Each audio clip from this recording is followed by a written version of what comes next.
जोंहा VCDC चेयारमेननि secretary पदआव आंनि फिसाला अंकुराज बर'आ इन्टारभिउ होदोंमोन।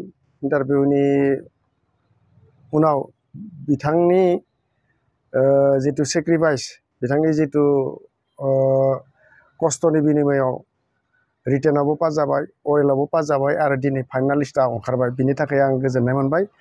आरो लोगोसे जोंनि इउपिपिएलनि चिफ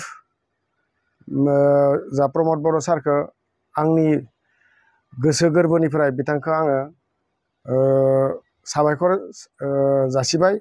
आरो लोगोसे आं मिथिनायाव, आं नुनायाव जोंथ' सारेनाबो फैसा होनो गोनां जायासै। बा आंनि फिसालाया जेरै खस्थ' खालामदो बिनि बिनिमयाव उथ्रिनो हादो आरो सिलेक्ट जादो। सिलेक्ट जानायखाय आं आंनि गोसो गोरबोनिफ्राय खोब बहुद साबायखर हरबाय आं जोंनि प्रमद बर'आ जे बिदि खामानि मावदो, रावनिबो थाखा फैसा, रावनिबो माबा खामि हिसाबै साकरिफोरखौ होदो। बेनिखाय आं बिथांनिसिम धन्यबाद जासिहरबाय। লাগিল মোৰ আজি ৰিজাল্টটো পাই। মই যিখিনি কষ্ট কৰিছিলোঁ তাৰ ফল পালোঁ মই, ভালে লাগিছে। আৰু মই BTC চিফ প্ৰমোদ বৰা ছাৰক ধন্যবাদ জনাব বিচাৰিম যে এই অপৰচুনিটিৰ বাবে, যে চাকৰিটো মই কষ্টৰ ফলত আমি পালোঁ। পইচা দিব লগা হৈছিল?